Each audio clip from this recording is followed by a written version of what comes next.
It's up to me now. I'm gonna change the future. Here's your look at new Bandai Dragon Ball Super Dragon Stars Bardock.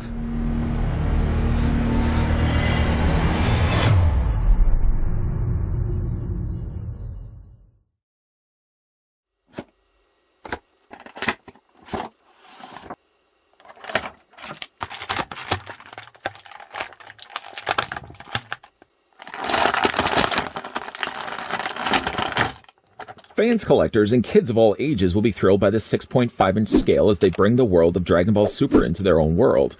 Bandai's Dragon Ball Super Evolved figure is so authentic and realistic, you can recreate the epic battles and favorite moments from the TV show. Figure comes packaged with impressive and cool Japanese-inspired design. The amazingly articulated 6.5-inch scale figure allows you to recreate your favorite character's epic moments with impressive 16 points of articulation. I'm really digging the look of these Bandai Dragon Star Series figures. Just saying, before we get a closer look at Bardock. That was horrible. Before we get a closer look, though, at Bardock, I'd like to thank, in fact, the folks over at Bandai that did provide the sample of Bardock we could have a look at in this video. Grabbing now the tape measure to figure out how tall Bardock stands.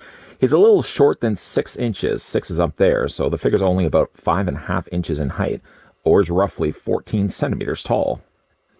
Then, for a family reunion, let's slide over Father Bardock and bring in Son Goku, the figure we looked at in the earlier review. They're roughly going to be the same size to one another. In fact, if I go back to back, bodies, though, are completely different. In fact, actually, looking at it now, maybe you would say because of the hair, Goku is a taller figure. But if you were to go up to the top of their head, before you look at hair, I would say Bardock is just a tad bit taller than Goku. Like Goku, though, Bardock doesn't come included with much of anything other than just a pair of swappable interchangeable hands, which we'll have a look at right now. The hands themselves are in fact the same ones that we got included with Goku. They are kind of more grabbing hands, or things that would be holding something if only he came included with something for him to hold. The hands do swap out the exact same way as we did before. Go ahead and just pick up Bardock. Maybe what we'll do is we'll keep one fist hand, and maybe then the other hand we'll use is just, we'll do that. Making an executive decision. Let's go ahead and just reach the hand and pull it off the peg joint.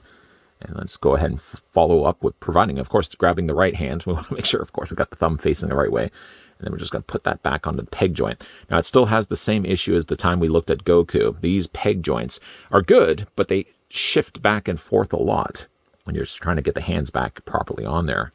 Just wiggle it back and forth, finally putting it back. And do we have it all the way? I think we have it all the way. There we go.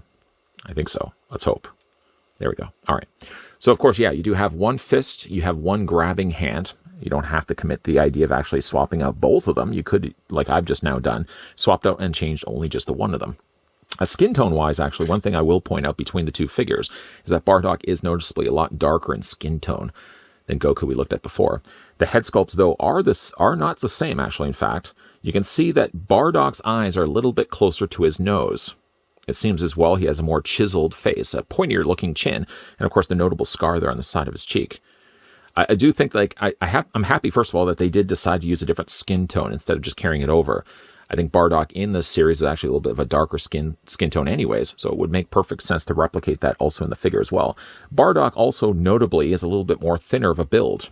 A lot of it also can be contributed to the fact that, obviously, Goku does have the baggier pants and has baggier top as well. Bardock has more of like this armor that he has, which is very nicely colored, I would say, crediting Bandai for the nice job that they've done here. First of all, you got a main body that is the white, but the white itself, I don't know if you can actually see or not, is not just only sculpted in there, well, not just painted in there, but it's also sculpted as well. You can see it's all these little panels there. Now, this is mostly done in a more of a dark kind of blackish blue. And they've got these bright lime that they've done in the middle section here, which also carries down the flaps to the sides of his legs and also along the shoulder areas as well. I will say, to the credit, this is really nicely colored. It does still have, though, you can see here where the darker area of the top of the torso isn't quite the same coloring that they did for the lower legs. I don't know if that is accurate in the cartoon or not. But I gotta say, color-wise, this one does have very nice bright colors that they did use for Bardock's body. And it also carries over as well that he does have the red there on his gauntlets, which does also match, if you can actually see it there as well, the bandana that he has underneath the hair. I know it's really hard to see because he's got so much hair. The hair has been nicely sculpted. But along the back, too, as well, you can actually see the rest of the bandana, where the tied-off section is on the back there as well. Now, this doesn't limit any bit of the articulation. In fact, I've noticed, even with Bardock, his head seemed to be at higher. It was able to look higher up than the problems I had with Goku earlier. Goku's head still, though, really looks more on a lower angle. Bardock's head, at least I can actually get a little bit higher, so you can make out his eyes, I think, a little bit clearer than before. Really, really nicely colored figure, though. He's got, again, the additional red that's down below that matches the color of his gauntlets there as well. And actually, one thing I do really like about Bardock, which I had the problem with Goku, is that his ankle articulation is so much better. When we had a look at Goku, I'm going to bring him back in so you guys can see, just by the design of his suit. Putting down Bardock here for a second. Getting him to hopefully stand here for a second. Stay there, Bardock. When we had a look at Goku, you may remember that because he does have the boots, and the boots are well, the bottom of his feet are supposed to be a continuation of his boot, but they didn't allot for a lot of clearance for that ankle to move back and forth. It didn't mean that you would be able to get him really in a more creative looking pose. Even though I was able to kind of do it near the end of the video, his ankle doesn't have as much leeway. However, though, when we're having a look at Bardock here, one thing I do like about his ankles is the ankles have much better articulation, where you can move them back and forth.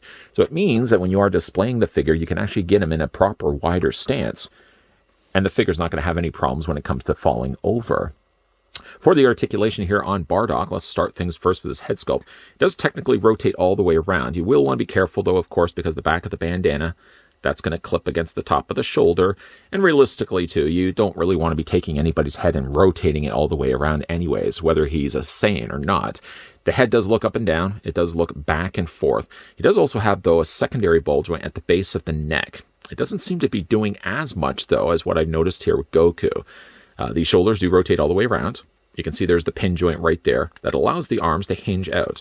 I wouldn't say necessarily, I wouldn't commit to the idea of a full 90-degree angle bend, but you can get almost that. This arm's just a little more on the tighter side. I would say, yeah, would you say that's a 90-degree? Let's go with a 90-degree. 90-degree angle bend on the arm. Those arms, again, can also rotate all the way around on both the sides.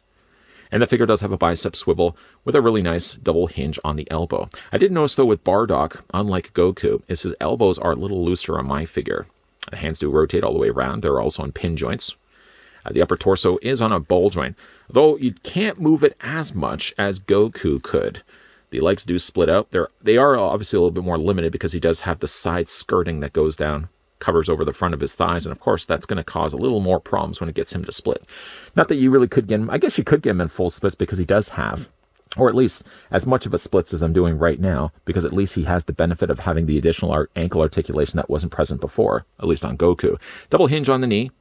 He does have no articulation here in the boot. This is just a continuation of the lower leg. So they probably have gone and painted this in, and obviously didn't do this as a separate bit of plastic.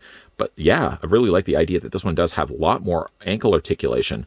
Not only can you move it up and down, but you can also angle it back and forth as well. And even for the fact that this figure line doesn't have display stands, nor do they actually have peg holes on the undersides of his feet, yeah, you can actually do a much better job, I find, of displaying Bardock than what you could before, well, at least what I could before when we had a look at Goku, which will bring Goku back in here. Nicely detailed figures, though. One thing that they've really done nicely on both the figures, even though that Goku did have slightly different oranges between the top of his torso and the bottom of his torso, is that the colors that they put on these figures are so vibrant. I mean, they stand and pop really nicely on both the figures, and because they have so much articulation as what they're afforded, you can get them in some pretty good looking poses. Yes, admittingly, I would still wish that these figures could have actually had pegs on the bottoms of their feet, so yeah, you could still use a display stand if you want to, but Bardock at least benefits from having a better ankle articulation, so you can get him at least in better poses than what you could with his son Goku.